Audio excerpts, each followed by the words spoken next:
Welcome to Pro Mindset. Today we're going to talk about NFL training camp.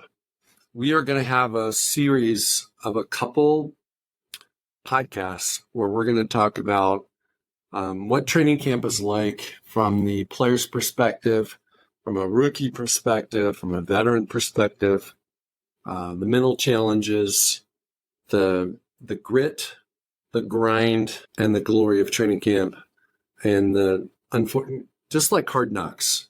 Hard Knocks really gives you an idea what training camp's about. It's not all glamorous. All the conversations that players have with GMs and front office people isn't always good. This is not going to be a negative episode. This is going to be a real episode. So I'm going to welcome everybody to 2024 Pro Mindset Podcast covering issues related to training camp. But before we get started, the book is available called Pro Mindset, How You Can Be Your Best in Your Biggest Moments. It's available on craigdomann.com. I'll pick up a copy if you're interested in digging a little bit deeper into how you can be your best when it really matters. So jumping right in, introduction today is about the overview of NFL training camp.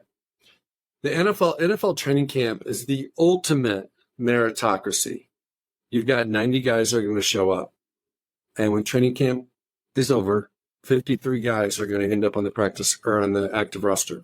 And in between, there's a lot of ups and downs and twists and turns and injuries and disappointments, unmet expectations, even projections by the teams where they expected a certain player to do a certain thing and he doesn't do it. And they wait until the last minute to finally make the decision that, hey, this guy's not ready. He isn't what we thought he was. We're going to put him on the practice squad.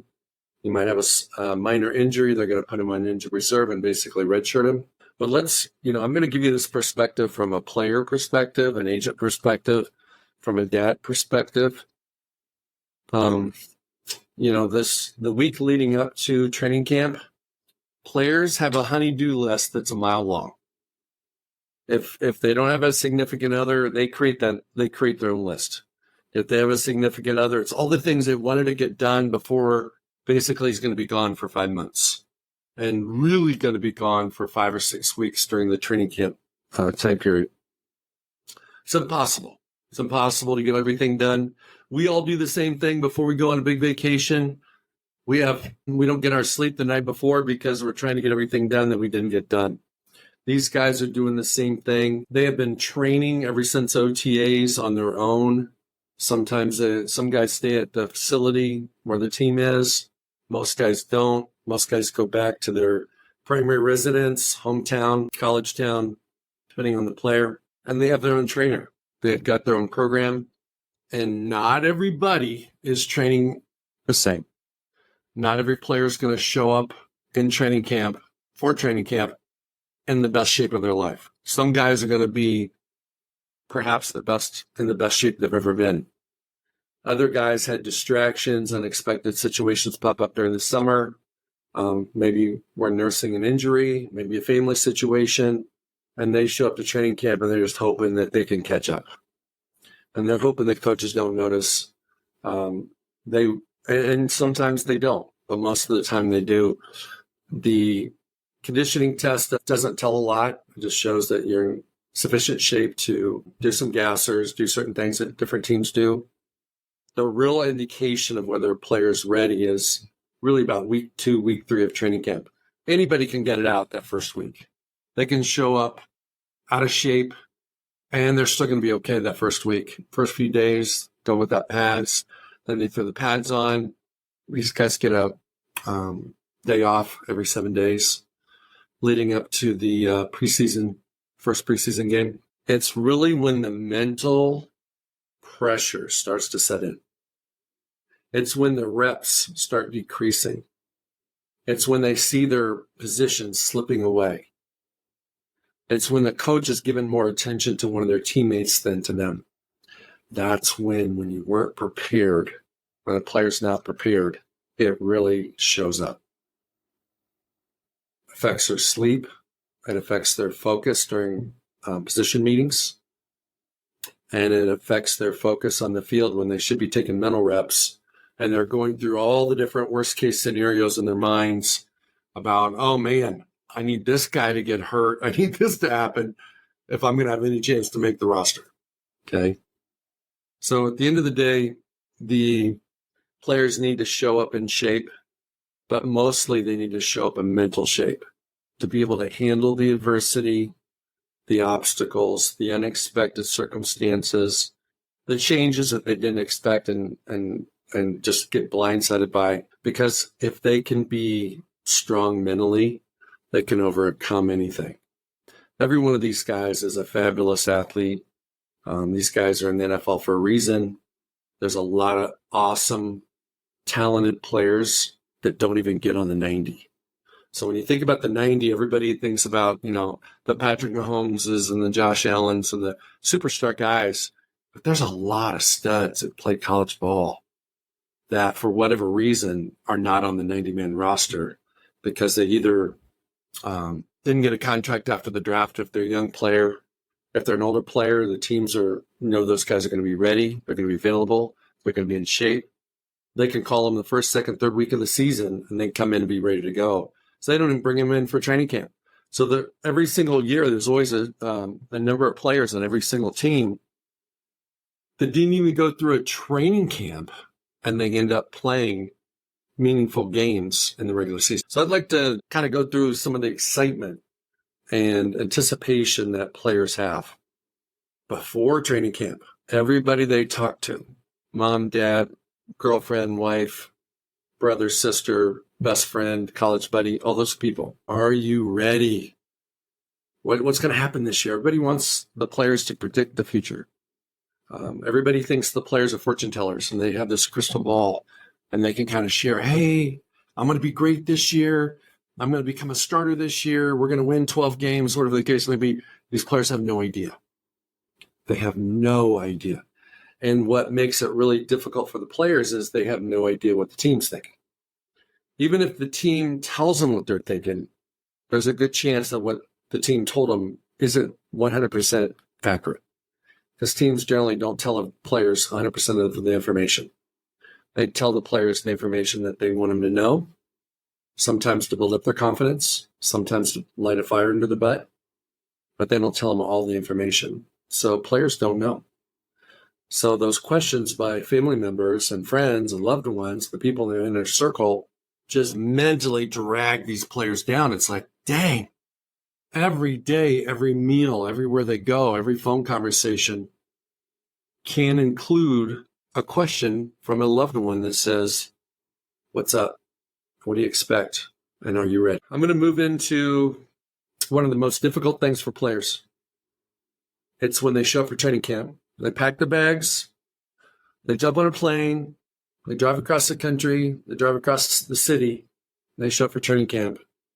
And the head coach always has introductory, set the tone, culture-changing kind of conversation with the entire team. And the coaches, the head coach, especially in this situation, tells the players what his expectations are, what their plans are, what their non-negotiables are, what they're going to reward, what they're going to penalize, what behavior they're going to reward, and what behavior they're going to penalize. And the reward behavior is like great effort, show up on time, be locked in, be ready if you're the next man, know the playbook inside and out, know the plays even if you haven't taken a physical rep with that play call. They throw you in for a play you've never run before. They expect you to know it.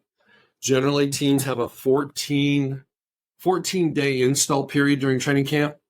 I'm not sure why they do this, but they break up their playbook into 14 installments so that the players can learn it. And generally what happens, especially for young players, is they learn about 99% of the plays.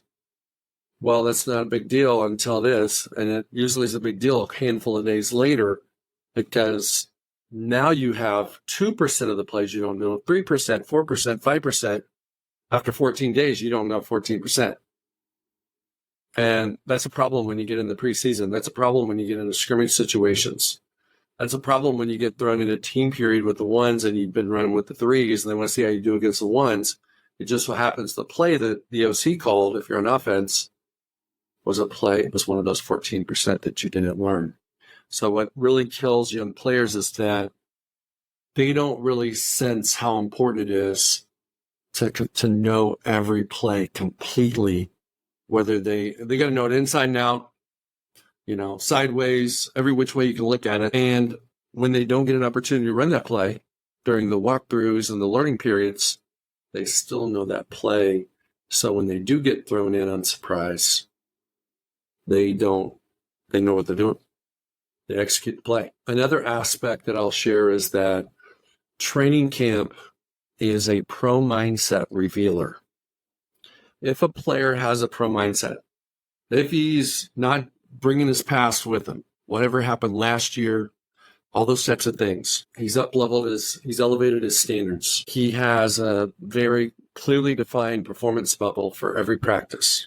So when he steps on the field, he's locked in. He's not thinking about what could happen. He's not thinking about where he's going for dinner. He's not thinking about a conversation he might have had with his coach that morning.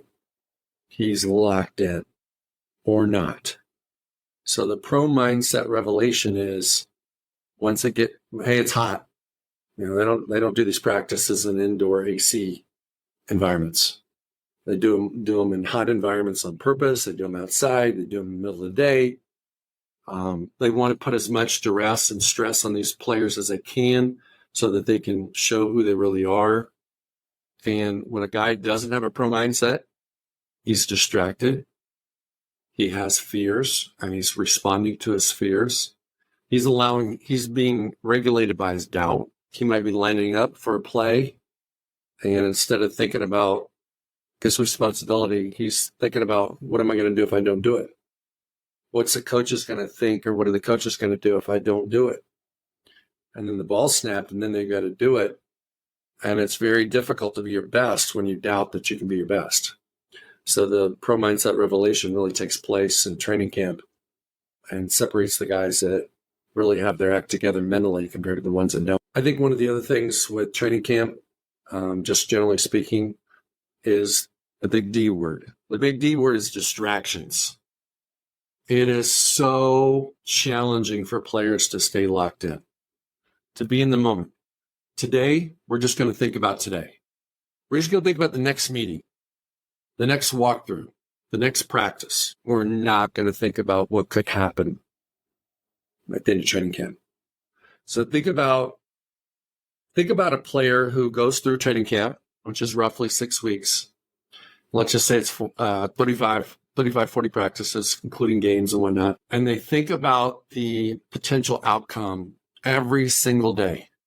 That means they've been through that story 35, 40 times before they actually need to go through that story. A pro mindsetter is a guy that focuses on the day, tries to do the best he can that day, doesn't want to make the same mistakes twice, is learning from his teammates' mistakes. So coaches are really good about correcting the players. So if there's a mistake, a route's not run correctly, an angle's not taken correctly, a responsibility's not understood by a teammate, when that teammate is getting coached up, the pro mindsetter is getting coached up. So not only is he getting direct comments and feedback from his coach, he's learning from indirect conversations and feedback from coaches to his teammates. And when he gets to the end of training camp, he gets to go through the final cuts one time instead of 40 times. That's it for today. Short and sweet. We're going to have, like I said, a handful more of these Pro Mindset training camp episodes. Just want to remind you again, not going to beat you up, but if you want to learn more about Pro Mindset, you want to check out the book, Pro Mindset, go to craigdomann.com. You can order your personal copy there. And I want to wish you guys the best in your own training camps. Everybody's got a training camp of some type, but there's probably not television cameras there. There's not media reporting on everything you're doing. But these guys in the NFL have those kind of situations. And have a great day. Hey, it's Craig Domann, the host of Pro Mindset Podcast. I want to thank you for listening or watching today's show. And you can catch us every week on the normal social media platforms like YouTube, Facebook, Instagram, and all the listening podcast platforms. I hope you enjoyed today's show. And more importantly, I hope you gained a pro mindset insight. Please be sure to rate and review Pro Mindset Podcast. And I look forward to catching up with you on our next show.